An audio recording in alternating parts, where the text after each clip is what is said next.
विद्युत मानव बल जो काम कर रहे हैं सरकार के बिजली विभाग के अंदर, उनको आउटसोर्सिंग एजेंसियों से मुक्त किया जाए। और ये सरकार के ही रिपोर्ट के अनुसार मैं बता रहा हूं कि आउटसोर्सिंग एजेंसियों से मुक्त करके अगर सरकार उनको अपने विभाग के तहत समायोजन कर लेती है और सरकार के विभाग उसका अगर भुगतान करता है तो सरकार को बड़े पैमाने पर इससे आर्थिक बचत होगी। हमारे जो गरीब लोग मानव बल में जो काम करते हैं, माननीय ऊर्जा मंत्री महोदय बैठे हुए हैं, मैं इनसे निवेदन करना चाहता हूं कि वो मानव बल जब बिजली के पोल पर चढ़ करके वो लाइन ठीक करने का काम करते हैं, उस समय यदि उनको करंट से मृत्यु हो जाती है तो महोदय विभाग कहती है कि आप सरकारी सेवक नहीं हैं, आपको किसी प्रकार का कोई सुविधा नहीं मिलेगा। बिहार जो है एकदम बिल्कुल गरीब और पिछड़ा हुआ राज्य है, लेकिन अभी इस वक्त जो बिजली का रेट है वो रेट हम समझते हैं कि 100 रुपया से लेकर के 1 से 100 तक 7.57 देने पड़ेंगे अभी बढ़ने के बाद, और फिर 1 से लेकर 101 से लेकर के उससे ऊपर जो है 9 रुपया 10 पैसा प्रति यूनिट देने पड़ेंगे। ये गरीब लोग कैसे बिजली का उपयोग करेंगे? जिस गरीब लोगों के पास खाने के लिए दाना नहीं है, जिसके बारे में आप कह रहे हैं कि हर घर को हम बिजली देना चाहते हैं, ये बिजली लोगों के पहुंच से दूर हो जाएगी। दूसरी बात हम कहना चाहते हैं बिजली के क्षेत्र में कि आपने स्मार्ट मीटर लगा करके क्या बताना चाहते हैं? बिजली अधिकार नहीं है क्या? बिजली विभाग को आप पूरी तौर पर एक दुकान के तौर पर खड़ा कर दिए हैं कि मोबाइल में रिचार्ज करो, तब जब रिचार्ज खत्म हो जाएगा वो बंद हो जाएगा। मतलब क्या है? मतलब आप बिजली आम जनता को और गरीबों को देना नहीं चाहते। जिनके पास पैसे रहेंगे वो सिर्फ बिजली का इस्तेमाल करेंगे, जिनके पास पैसे नहीं रहेंगे वो बिजली का इस्तेमाल नहीं करेंगे। इसलिए इस सरकार की जो समझदारी है, उनकी चरित्र जो है गरीबों के पक्ष, गरीबों के बारे में उसकी जो समझदारी है उससे ये उजागर होता है। कुछ महत्वपूर्ण मांगे हैं बिजली विभाग से संबंधित। विद्युत मानव बल जो काम कर रहे हैं सरकार के बिजली विभाग के अंदर, उनको आउटसोर्सिंग एजेंसियों से मुक्त किया जाए। और ये सरकार के ही रिपोर्ट के अनुसार मैं बता रहा हूं कि आउटसोर्सिंग एजेंसियों से मुक्त करके अगर सरकार उनको अपने विभाग के तहत समायोजन कर लेती है और सरकार के विभाग उसका अगर भुगतान करता है तो सरकार को बड़े पैमाने पर इससे आर्थिक बचत होगी। लेकिन एजेंसियों को फायदा पहुंचाने के लिए आउटसोर्सिंग एजेंसियों को रखा गया है। दूसरी मांग है कि गरीबों को 200 यूनिट बिजली मुफ्त दिया जाए। पूर्व के वक्ताओं ने कहा कि आर्थिक सामाजिक गणना का जो रिपोर्ट है वो बिहार की स्थिति को दिखा रहा है। 34% आबादी बिहार के अंदर ऐसी है, परिवार ऐसे हैं जिनको 6000 से कम आमदनी हो रहा है। तो वैसे तमाम जो गरीब परिवार हैं उनको 200 यूनिट बिजली मुफ्त सरकार दे।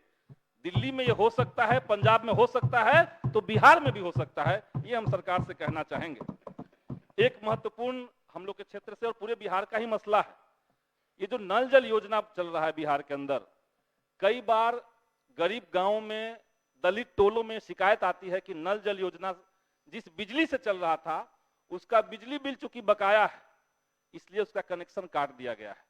तो सरकार और बिजली विभाग इसका इंतजाम करे कि उसको सरकार अपनी तरफ से उस नल जल योजना को बिजली मुहैया कराए, ताकि गरीबों को पानी पीने के अधिकार से कम रोका ना जाए। ये बात हम सरकार से कहना चाहते हैं।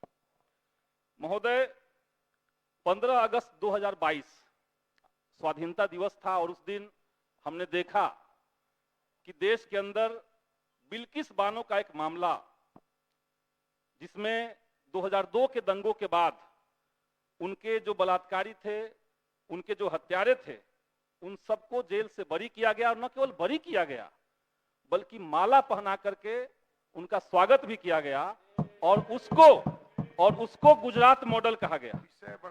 हम वही विषय वस्तु पर ही आ रहे हैं महोदय कि उसको गुजरात मॉडल कहा गया। और उसके समानांतर बिहार में हम लोगों ने बिहार मॉडल खड़ा किया था, जहां पे सामाजिक न्याय की बात होगी, जहां पर युवाओं को रोजगार मिलेगा। और इसी की चिंता सबसे ज्यादा दिल्ली में बैठे हुए कुछ लोगों को हुआ कि बिहार मॉडल बहुत ज्यादा चर्चित है, तो और किसी मामले के चलते नहीं बल्कि बिहार मॉडल की मांग सब जगह होने लगी है, इसलिए साजिश करके बिहार में सरकारें बदल दी गई।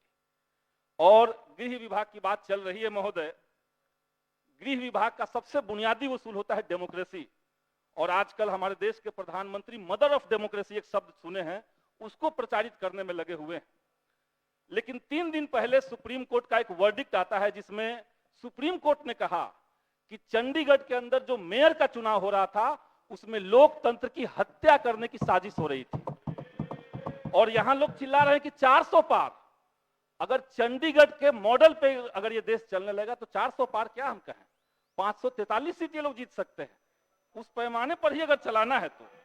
अनुसूचित जाति और जनजाति से बिलोंग करने वाले परिवार के लोग, वैसे लोग जिनके बिल इतनी ज्यादा राशि में आई हुई है, उन पर थोड़ी सी मैं कहूंगी कि सहिष्णुता और दया दृष्टि दिखाते हुए उनकी जो बिल है उस पर एक माफी की तरफ से अगर सरकार की तरफ से अगर कोई प्रावधान आता है, अगर कोई काम किया जाता है तो वो निश्चित तौर पे एक बहुत बड़ी राहत होगी और कहीं ना कहीं मानवता भी यहाँ पर प्रस्फुटित और पल्लवित होगी। हमारे जो गरीब लोग मानव बल में जो काम करते हैं, माननीय ऊर्जा मंत्री महोदय बैठे हुए हैं, मैं इनसे निवेदन करना चाहता हूं कि वो मानव बल जब बिजली के पोल पर चढ़ करके वो लाइन ठीक करने का काम करते हैं, उस समय यदि उनको करंट से मृत्यु हो जाती है तो महोदय विभाग कहती है कि आप सरकारी सेवक नहीं हैं, आपको किसी प्रकार का कोई सुविधा नहीं मिलेगा। मैं आपके माध्यम से महोदय सरकार से आग्रह करना चाहता हूं कि उसकी मृत्यु उपरांत उसके आश्रितों को मुआवजा मिलनी चाहिए। महोदय मैं कुछ पदाधिकारियों को और इशारा करना चाहता हूं। मेरे विधानसभा क्षेत्र बखरी में महोदय कार्यालय रहते हुए मंझौल डिवीजन से मेरा काम चलता है, मंझौल में अनुमंडल भी है और बखरी में भी अनुमंडल है महोदय, और बिजली विभाग का ऑफिस भी है, लेकिन पदाधिकारी मंझौल में बैठ करके काम करते हैं, कर्मचारी मंझौल में बैठ के काम करते हैं। हमारे बखरी के आम आवाम को उससे काफी कठिनाइयों का सामना करना पड़ता है, चाहे बिल से संबंधित सवाल हो या पैसा जमा करने से संबंधित सवाल हो। महोदय ये पदाधिकारी जमे हुए हैं, उनको महोदय 1 मिनट आपका संरक्षण चाहिए। महोदय पर्यटन विभाग की बात, मेरे बेगूसराय जिला में एक कांवर झील है, एशिया महादेश का सबसे मीठे जल का झील महोदय है, उसमें पर्यटक आते हैं, पर्यटक स्थल